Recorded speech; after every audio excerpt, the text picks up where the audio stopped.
Operator साहब। सलामुअलैकुम। अलैकुम सलाम जनाब, सुनाई दे कैसे हैं? रहा है? सुनाई दे रहा है। कहाँ से कॉल फरमाया आपने? अल्हम्दुलिल्लाह, आपकी दुआ है और आपके लिए बहुत बहुत दुआगो हैं हम एक अहले सुन्नत के घराने से शिया हुए हैं। आपके माशाल्लाह। मुनाजरे, आपके तमाम जो दलाइल हैं उसको सुन सुनकर हम खुद नहीं, बहुत हम्म, से तादाद लोग जमात माशाल्लाह। उमरी से शिया हुए हैं। और हम बात कर रहे माशाल्लाह। हैं हिंदुस्तान की कोलकाता शहर से। तो माशाल्लाह। मसलन ये है कि एक एक सवाल है, बस उससे पहले मैं तो 2 चीज़ अर्ज़ करना चाहता हूँ, अगर आपकी इजाज़त हो। वो ये कि जी। मैं सभी जितने कॉलर्स अभी सुन रहे हैं, ये कहना चाहता हूँ कि रूहे ज़मीन पर जितनी तारीख़ हमने पढ़ा है, हम खुद मुनाज़रा भी करते हैं, डिबेट भी करते हैं। मैंने ज़ाकिर नाइक को देखा है, मैंने अदनान रशीद मलून, मैं लंदन में भी रहता था, तो उसको भी मैं जानता हूँ। और उन इस जैसे तमाम जो मुनाज़रा करते हैं, वो उनका लहज़ा और उनके जो सिस्टम है और शेख हसन अल्लारी साहब का जो सिस्टम है, इसमें फ़र्क ये है कि जैसे मान के चलिए कि ज़ाकिर नाइक का ले लें कि वो सुनते हैं, बस माइक बंद हो जाता है बोलने वाला का, अब कोई मतलब सुनेगा नहीं। लेकिन ये जी। वाहिद रूहे ज़मीन पर एक शेख हसन अल्लारी साहब हैं, जो हर चीज़ को सुनते हैं और अहले बैत अलैहिमुस्सलाम के एक नौकर बनकर, एक ज़ाकिर बनकर हर चीज़ का जवाब इस तरीके से देते हैं कि पूरा इल्माना होता है, पूरा इल्म से भरा हुआ होता है। और तो सामने ये वाला का तो दुकान भी मतलब बंद हो रूहे जाता है। ज़मीन। जी, यानी जी, जवाब एकदम, ऐसे एकदम, देते हैं कि बेशक। सामने वाला डिस्ट्रॉय हो जाता है, खत्म हो जाता है। ऐसा है कि नहीं भाई, हर जवाब में? बेशक। अब उसके ऊपर देखें, एक अक्ल होता है, अक्ल और ज़िद हम्म। होता है। अगर ज़िद बेशक। ये है कि भाई मुझे सुनना ही नहीं है आगे वालों का, और एक हम्म। अक्ल होता है कि भाई जो हक है मैं वो कबूल करूँगा। तो फिर सही। मुझे लगता है कि आप हसन अल्हैरी साहब के पास आएँ, और जो है इनके पास बहुत कीमती वक़्त है, ये आप इनका कोई वो नौकरी नहीं है, किसी के लिए नौकरी कर रहे हैं। ये इमाम ज़माना का नौकरी कर रहे हैं। तो माशाल्लाह। बस अर्ज़ ये है कि आगा सवाल ये था मेरा, आपको जी साहब। मौला खैर करे, मौला आपको और थैंक यू तरक्की साहब। दे। और मैंने ऑपरेटर साहब अच्छा, से बात लोग कर अभी रहा था कहेंगे ना, सपोर्ट के लिए। लोग कहेंगे कि आप जो है ना सच नहीं कह रहे, आप शुरू से शिया हैं। वो यही कहेंगे कि भैया इसने अपने आदमी को लेकर आया, ये झूठ कह रहा है, ये शिया नहीं था, नहीं, नहीं, ये शुरू से शिया वो था। जो हाँ। जो कोलकाता में होंगे, अगर हिंदुस्तान में होंगे, तो हम अहले सुन्नत से हैं, पीरी मुरीदी वाला मतलब घराने से हैं, तो पीरी मुरीदी तो कभी वो होता ही नहीं है।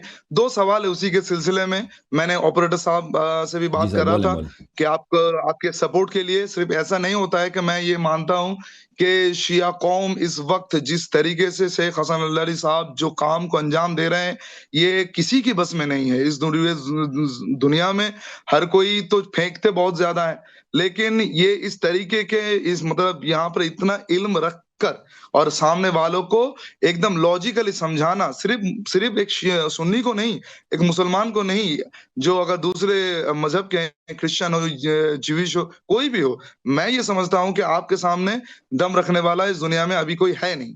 तब आपका खालिक। मसलन ये है कि आपके सपोर्ट के लिए मेरा गुज़ारिश ये होगा कि भई अगर $1, $2, $5, $10 ये कोई रकम नहीं होता है। आपके लिए वैसे भी हैं कि आप इमाम का हक अदा करें। तो इससे बड़ा वकालत, इससे बड़ा मतलब लाइव टेलीकास्ट में जो बीबी ज़हरा सलामुल्लाह अलैहा के हक के बयान करते हैं, तो वहाँ पर आप अगर ना दें, तो आप कहाँ दें? ठीक है? इससे बिल्कुल। बड़ी मदरसा यूनिवर्सिटी हो कहाँ हो सकता है? इंशाल्लाह। एक मेरा सवाल ये है, वो सवाल का मैंने बहुत मुताला किया है, लेकिन सही जवाब मिला नहीं है।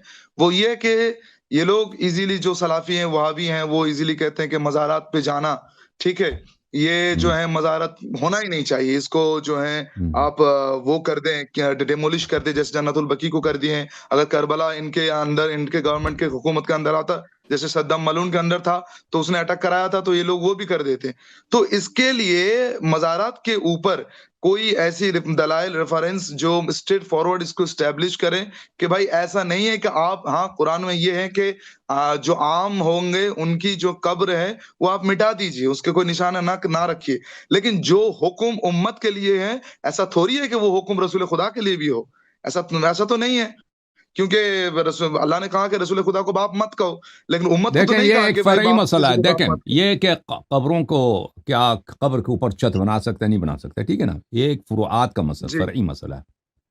पहले उसूली दीन में बात होगी ना, तदफ़ीन वग़ैरह, जी, कब्रिस्तान के क्या अहकाम है, ये तो बाद की बात है ना। पहले तो उसूल में बात हो ना, जो मज़हब उसूली से बातिल है, जिनका तौहीद ही नहीं है। वहाबी उनका अल्लाह जो है जी, आसमानी, एक आसमान में एक जानवर है, ठीक है ना? वो अभी बात हुई थी जी ना, जी आपने जी देखा होगा उस क्या नाम था उससे, अपन एक मुनाजरे के लिए आए थे, अतीक उमरी साहब। अतीक आतिक उमरी उमरी, हाँ साहब जी। पिछले हफ्ते आए थे, पिछले सैटरडे को, एक हफ्ते पहले इधर आए थे। मैं उनसे बार बार कह रहा हूँ कि जी तौहीद जी। पे आप लोग मुशरिक हो, आपके खुदा में और हिंदुओं के खुदा में फ़र्क ही नहीं है भाई। वो फर्क तुम नहीं है, पूरी हम वो दुनिया सुन रहे को थे, आपके मुशरिक कहते गुफ्तगू हो, मैंने मुशरिक सुना है। कहते हो, तुम्हारे तौहीद सिर्फ़ कब्रिस्तान की हद तक है कि भाई तुम कब्रों की ज़ियारत करते हो, शिरक हो जाती है। ठीक है ना? तो आओ पहले अल्लाह जी ताला जी के जी अस्मा व जी जी सिफ़ात पे बात करो, फिर अल्लाह के अलावा रिसालत पे बात होती है ना। फिर रिसालत के जी जी, अलावा बेशक। कुरान मजीद पे, फिर कुरान मजीद के बाद खिलाफत, इमामत, इन पे बात होनी है। फिर सुन्नत पर, किसके पास सुन्नत है, किसके पास सुन्नत नहीं है। ठीक है ना? ये बातें, बेशक। ये तो दूर की बात है कि हमने तदफीन किस तरह करनी है। जी तदफीन करने के बाद, तदफीन किया, छत के नीचे तदफीन कर सकते हैं, नीचे कर सकते हैं, कोई स्ट्रक्चर है जी तो नबी जी। सल्लल्लाहु अलैहि वसल्लम का कब्र पहले मिटा दो ना। अगर स्ट्रक्चर के नीचे नहीं कर सकते तो सबसे नमूना वो हमारा तो आला के, कमाई बंद हो जाएगा ना शेख साहब, हाँ, उसमें तो कमाई इन्होंने बंद हो फतवा भी जाएगा दिया था, फिर। इनके अलबानी ने फतवा दिया था, उसका फतवा मौजूद है। नासिरुद्दीन अलबानी का फतवा जी यही है कि सऊदी गवर्नमेंट को जो गुंबद खुजरा है, जो सब्ज हाँ कुब्बा है, जो हाँ जी ग्रीन डोम है, नबी हाँ करीम जी। सल्लल्लाहु अलैहि वसल्लम को इसको तोड़ना चाहिए। उसका फतवा है। अच्छा हाँ, ये बिदअत है, अच्छा जी। उसका फतवा था नासिरुद्दीन अलबानी। इनका सबसे बड़ा जो हाफ़िज़ है हमारे ज़माने में, पिछले हाँ जी 30 हाँ जी हाँ पिछले जी 100 साल में, हाँ यही जी। नासिरुद्दीन अलबानी है। उसका फतवा मौजूद है। अलवानी जी, मालूम। हाँ, तो ये उसको भी नहीं तोड़ रहे, डर की वजह से। मुसलमानों को बड़ा गुस्सा होगा ना, उस डर की वजह, वल्लाह इनके अकीदे के मुताबिक वो भी बिदअत है, उसको तोड़ना चाहिए।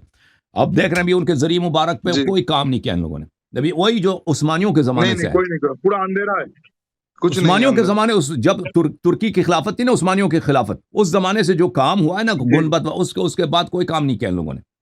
बाकी कुछ नहीं वगैरह के किया। इर्द-गिर्द में काम हाले किया है, सोचने कालीन तक वगैरह, नहीं किया। फर्श वगैरह लाते हैं, लगाते हैं, एयर कंडीशन लगा दिया है, लेकिन गुनबद पर, ज़री पर कोई काम नहीं किया। हमारे एक आलिम साहब बता रहे थे कि मैंने जी, हज पे गया था, मदीना मुनव्वरा में, तो वो कहते हैं मैंने खुद अपनी आंखों से जी, देखा, नबी सल्लल्लाहु अलैहि वसल्लम का जो ज़री के अंदर इतना गंदगी, इतना वो जी। उन्होंने फैल दिया, अब सफाई तक नहीं करते। यहाँ तक अल्लाह की कसम मैं अगर अरे, बताऊँ अरे! कि वहाँ पे वो कह रहा था कि मैंने ये अपनी हमने आंखों से सुना देखा है। है। हाँ, बिल्कुल। तो जी, इनको परवाह ही नहीं, वो कहते हैं ये शिर्क है, मुसलमान आते हैं, वो तो तोड़ना चाहते हैं। तो अर्ज़ ये है, तो ये तो एक अस्तगफिरुल्लाह। फ़र्ई मसला है ना कि छत के नीचे दफ़न हो सकता है, नहीं हो जी, सकता। अगर छत के नीचे किसी ने दफ़न कर दिया, तो उस छत को तोड़ना होगा या नहीं होगा, ये तो एक फ़र्ई मसला है। ठीक है ना? पहले तो साबित करना जी। होगा कि आपकी शरीयत है भी कि नहीं ना। जब शरीयत ही नहीं, उनकी सुन्नत बेशक, ही नहीं, तो बेशक, हाँ, ठीक है ना भाई? चलें, बेशक। अल्लाह ताला आपको जज़ाए खैर दे मेरे भाई। Thank you sir. बहुत मेहरबानी। अल्हम्दुलिल्लाह।